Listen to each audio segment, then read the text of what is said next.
Goeiemôre, welkom by Deeply Rooted Online Ministries. My naam is Toetjie en ek is so opgewonde om met julle te wees môre. Maar laat ons eers gou bid. Dankie Abba Vader dat ons in die naam kan vergader. Abba Vader, dankie vir die bloed van Jesus. Ek bedek almal met die bloed van Jesus. Abba Vader, help ons om vanmôre, Abba Vader, te luister wat U vir ons wil sê en gee ons die nodige wysheid, Abba Vader, om te hardloop met hierdie woord, om te drink uit die fonteine van lewende water wat van die troon afvloei, Abba Vader. Help ons, Abba Vader, staan stil by elkeen van ons Heilige Gees en gee ons die nodige insig om te verstaan, U woord te kan verstaan in die magtige naam van Jesus.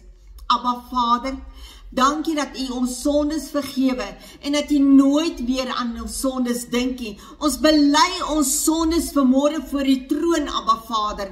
En ons vra om vergifnis, Abba Vader. Dankie dat U ons vergewe. Dankie, Abba Vader, dat U ons skoon was met die bloed van die lam. Dankie, Here. Abba Vader, ons prys U en ons loof U vanmôre en ons sê dankie vir U woord wat 'n lig op ons pad is, en ons loof U, en ons gee U al die lof en die eer in Jesus se naam. Amen en amen, daar sy. Ek wil met 'n skrifgedeelte begin uit Jeremia 29 vers 11. En ek gaan dit vir julle lees. Ek weet wat ek vir julle beplan, sê die Here. Voorspoed en nie teëspoed nie. Ek wil vir julle 'n toekoms gee, 'n verwagting. So die gedagtes wat die Here aangaande ons elkeen het vanmôre is gedagtes van voorspoed en nie teëspoed nie. Maar nou, hoekom gebeur teëspoed met ons? En ek wil die met julle deel vanmôre. Meer as 14 jaar terug het ek begin siek word. Ek was so dronk in my kop, ek het in die meubels vasgeloop by die werk, dat ek sê begin om 'n bespotting van my te maak. Maar ons was so besig gewees en eindelik op 'n naweek besluit ek om dokter toe te gaan. Die dokter het vir my goed gegee, ons het gedink is middeloorontsteking, ek het aangegaan, maar dit kom toe nie reg nie. Ek is toe terug dokter toe en die dokter sê my na spesialis toe. Ons het 'n MRI scan gedoen en die spesialis roep my, sê ek het baie slegte nuus vir jou. Hy sê vir my daar's 'n gewas wat aan jou brein vasgegroei het, wat op jou senuweestelsel van jou linkeroor rus. Sjoe, wat 'n informasie om in te neem. Maar hy het voortgegaan, hy het gesê hulle sal hierdie gewas moet verwyder. Hy kan so groot soos 'n tennisbal word. Hy sê op die stadium lyk dit nie of dit kwaadaardig is nie en hulle glo nie dit is kwaadaardig nie. Maar as hulle hom nie verwyder nie, kan hy so groot word soos 'n tennisbal soos ek gesê het. Nou ja, dit was nuus wat ek moes verwerk. En ek het gewonder, Here, maar U sê in die woord, U sê in Jeremia, wat gaan hier aan? Wat gaan hier aan? Ek verstaan dit nie. En ek is huis toe, en hulle sukkel van April maand af, tot die 16de Oktober, om die theater te bespreek, want dit is 'n 14 ure operasie. Daar is hoeveel dokters en spesialiste wat op hierdie operasie werk aan jou, of het mekaar aflos, want geen dokter of spesialis kan 14 ure aan mekaar opereer nie. Ek het hulle toe na die theater bespreek, nou intussen, die aanloop tot Oktober, bid ek vir genesing, ek vra dat hierdie ding sal verdwyn, maar niks gebeur nie. En die 16 Oktober het aangebreek. Ek is toe na theater toe, die dokter het vir my verduidelik, ek gaan my gehoor in my linkeroor verloor, omdat hulle deur my oorkanaal moet boor om by die gewas uit te kom. Nou daar's 'n professor wat verby die senuweestelsel toe nou opereer, en dan die neurochirurg wat dan die gewas uithaal. Tydens die operasie gaan staan my hart. Hulle sukkel om my hart net aan die gang, dis net so voor ek moet bykom. Hulle sukkel om my hart aan die gang te kry, maar in daai oomblik staan ek langs die operasietafel en ek kyk vir myself daar waar ek lê. En ek dog, dis nou verby, ek gaan nou doodgaan. Maar hier is hierdie skerp lig agter my en ek weet dat dit die Here is. En ek sê, Here, so dit is nou verby, ek gaan nou hier dood. En die Here sê vir my, nee, nie nou nie. En toe die Here sê, nee, nie nou nie, toe is ek terug in my liggaam en ek kom by, en die dokters was so verlig dat ek bykom. Ja, daai episode was my verskriklik gewees. Nou die kinders en almal kon nie afvat om by my te wees na die operasie nie, so ek het alleen gebly. Maar nou het ek nie middeloorbalans nie, want hulle het dan deur my oorkanaal geboor om by die gewas uit te kom. En daar is ek so dronk, maar ek bly toe in 'n duplex, en ek bly toe nou net onder, ek het die kinders my beddegoed afbring, ek bly daar, alles is daar, en ek het gebid. Elke keer wat ek wou opstaan en loop, het ek gebid en vir die Heilige Gees gevra om my te help, en die Heilige Gees het. Die Heilige Gees het vir my gesê, konsentreer op een punt voor jou, en hou net daai punt in die gedagte, en jy sal kan loop, en dit was toe nou so. So het ek herstel, en binne 'n maand was ek terug by die werk gewees. Binne 'n maand was ek terug by die werk gewees, wat so awesome was. Dit is net die Here, dit is net die Heilige Gees, wat 'n mens so kan help. Ek het gedink, dit was die ergste wat met my kon gebeur. En toe, die jaar van COVID, net voor COVID, word ek dodelik siek. Ek was so siek gewees. En ek onthou hoe ek by ongevalle ingekom het, die ambulans het my kom haal by die huis, want ek het gesê, ek gaan die ambulans kontak, daar's baie trappe, ek kan nie loop nie, so siek is ek. En ek gaan hospitaal toe. Ek onthou hoe ek by ongevalle ingekom het, ek onthou ek het vir hulle gesê, asseblief sit vir my kateter in, ek kan nie toilet toe gaan om te piepie nie, en dit was dit, ek was weg. 'n paar dae later, word ek wakker, en die dokter sê vir my, hy het vir my slegte nuus, ek het sepsis iewers opgetel, en hulle moet my linkerbeen onder my knie amputeer, hulle kry nie infeksie gestop nie, dit is my infeksietelling sky high. Lang storie kort, hy sê vir my, jy het 2 dae om te besluit, dit was die Vrydag, hy sê vir my, jy het 2 dae om te besluit, ons moet jou Maandag teater toe vat. Sjoe, wat 'n onnigtering, ek kan onthou, ek het gesê, dokter, nee, nie my been nie, asseblief. Maar dit was die realiteit. Maar, toe dink ek, Here, ek verstaan nie wat hier gebeur nie. Ek verstaan nie wat hier aangaan nie. En dit bring my tot my tweede vers môre wat ek by julle wil deel. En dit is so treffend. Dit is 1 Petrus 5, vers 8 tot vers 9. Wees nigter, wees wakker. Julle vyand, die duiwel, loop rond soos 'n brullende leeu, op soek na iemand om te verslind. Bly standvastig in geloof, en staan hom teë. En moenie vergeet nie, dwars deur die wêreld, moet julle medegelowiges dieselfde soort lyding verduur. Wow. Wel, ek is toe die Maandag, is ek toe teater toe, het my been geamputeer, later 'n gedeelte van my regtervoet, en dit was vir my vreeslik. Ek kon nie bid nie, ek kon nie my Bybel lees nie, ek was in 'n toestand, ek het net vir die Here gesê, ek verstaan nie. Ek verstaan nie hoekom gebeur dit met my nie, ek verstaan nie wat hier aangaan nie, en ek was nie kwaad vir die Here nie, maar ek was so teleurgesteld. My geestelike toestand was in 'n gemors, my fisiese was in 'n gemors, en my emosies was 'n heeltemal totale gemors gewees op daardie stadium. En toe kom COVID lockdown ook nou nog, en die susters kom na my toe en sê vir my, sorry, maar jy mag nie besoekers kry nie, ek het dit verloor. Ek het hysteries geraak. Hulle moes die dokter bel en vra, wat kan hulle my spuit om my kalmer te kry? Ek was in 'n toestand. Imagine that. Jy kan daai bietjie support, daai bietjie bystand waarin jy vashou, fisies vashou, mense wat jy kan sien, mense wat jy kan moed en praat kan vashou, is ook nou van my weggevat, en daar lê ek alleen, geïsoleer in 'n enkel kamer in 'n hospitaal. Ek het so baie probeer slaap as moontlik. Ek het later elke kolletjie op die muur geken. En ek het net vir die Here gesê, ek verstaan nie wat hier aangaan nie. Ek het net vir die Here gesê, verduidelik vir my, praat met my, wat gaan hier aan? Maar ek het nie 'n antwoord gekry nie. Julle, dit was verskriklik. Dit was vreeslik gewees. Dit was vir my seker die ergste wat nog ooit in my lewe met my gebeur het. En weet julle wat? die dag toe ek vir die Here sê, ek verstaan nie wat hier aangaan nie, maar ek weet U is met my. Vat my hand en lei my, want ek kan dit nie alleen doen nie. Ek kan nie dit wat ek deurgaan alleen doen nie. Toe kom die Here, en hy vertroos my, en hy vat my hand, en ek wil met julle deel. Ek wil regtig met julle deel vanmôre, ekskuus as ek emosioneel raak. Ek wil met julle deel, in 1 Korintiërs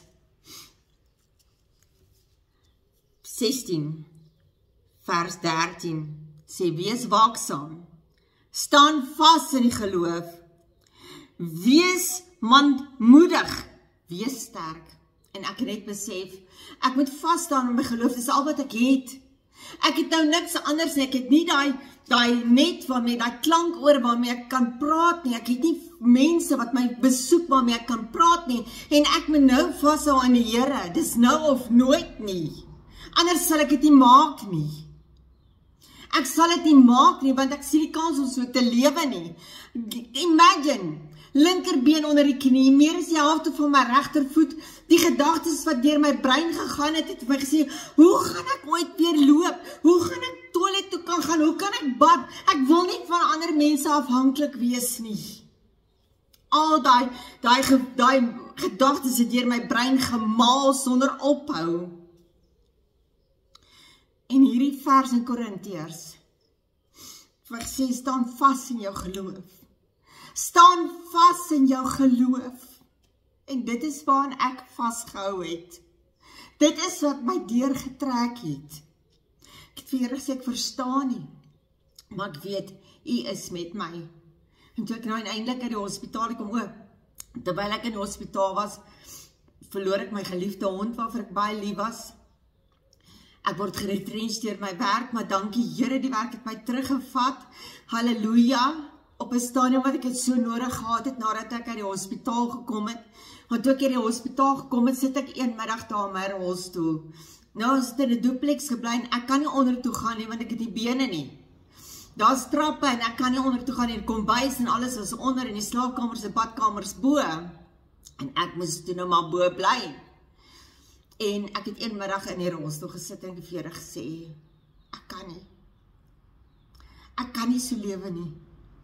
Ek kan nie so aangaan nie. Wat beteken ek vir U in 'n rolstoel? Ek kan nie U woord gaan verkondig nie. Ek kan niks doen nie, want ek was in daai tyd besig om te leer vir 'n pastoor, en ek was besig om preke te doen in gemeentes, en ek sê vir die Here, wat gaan ek nou vir U doen? Ek kan niks, ek beteken vir U niks nie.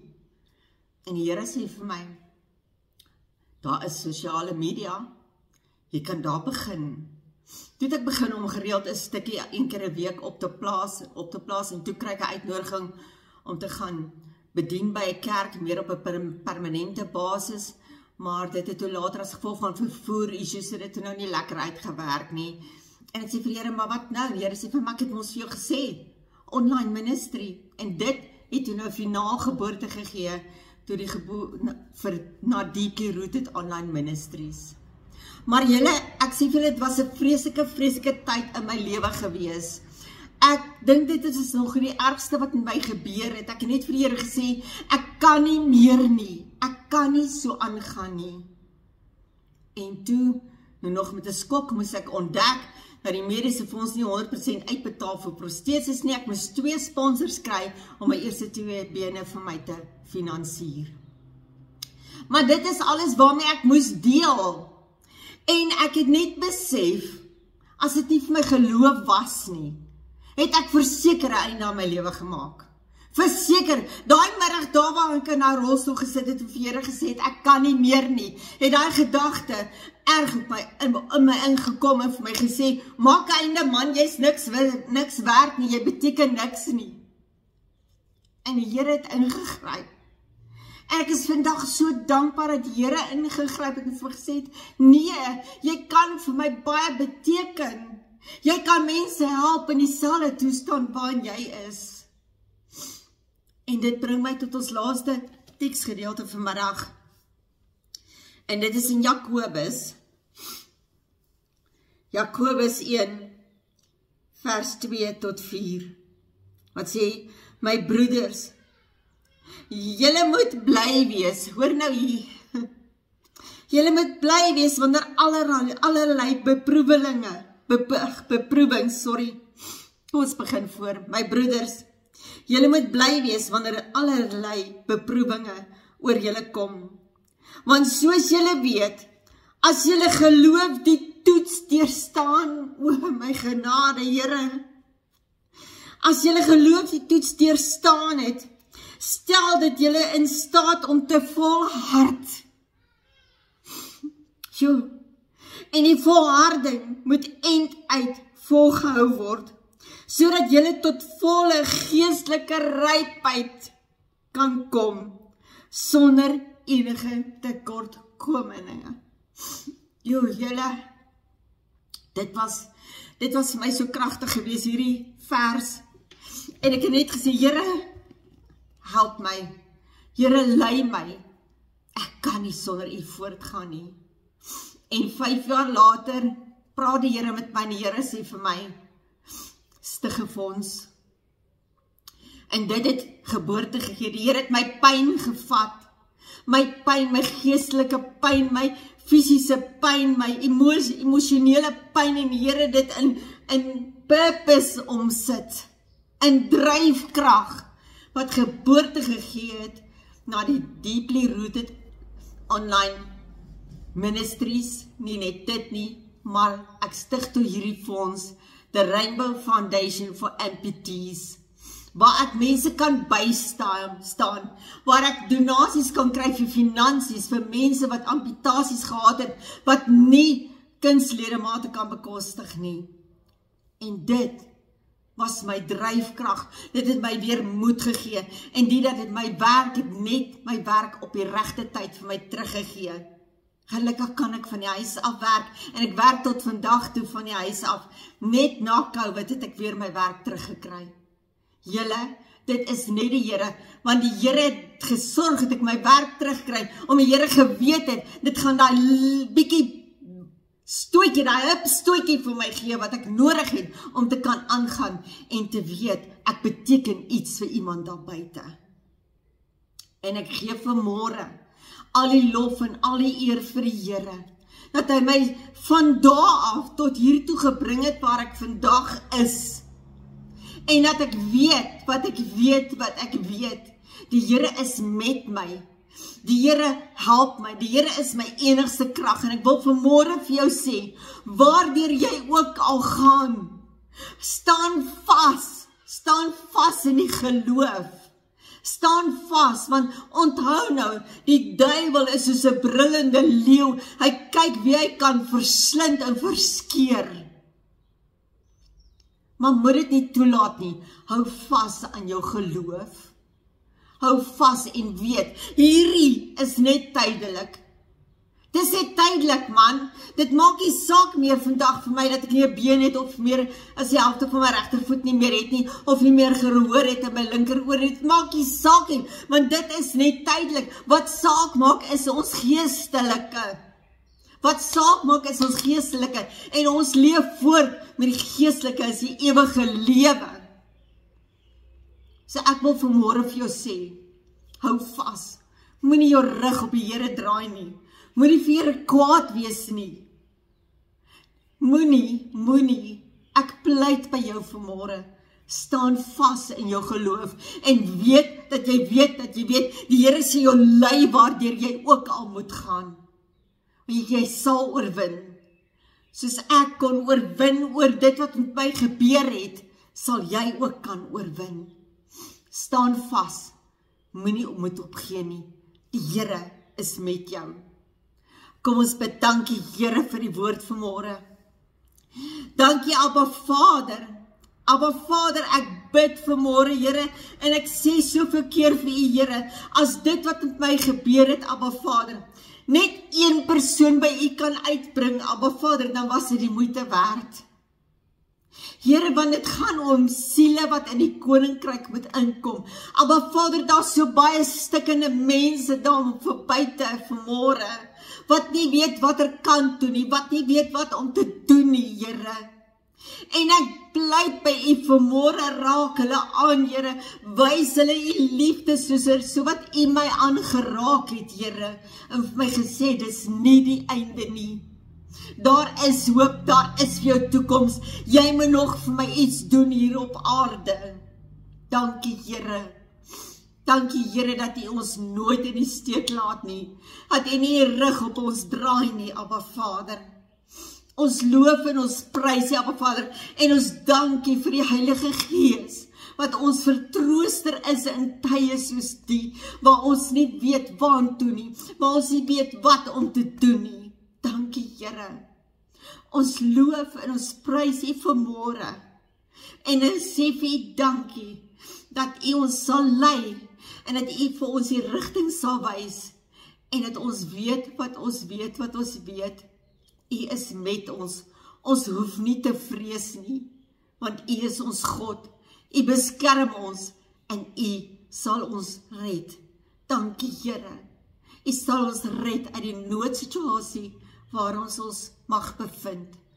Dankie, Here, ons loof U, ons prys U, ons gee U al die lof en eer vanmôre, in Jesus se naam, amen. Nou sê, julle, ek hoop, hierdie woord beteken vir iemand iets daar buite, deel dit asseblief, kom ons maak die wêreld 'n beter plek. Daar's dalk iemand wat sukkel, wat nie kan aanvaar wat aangaan nie.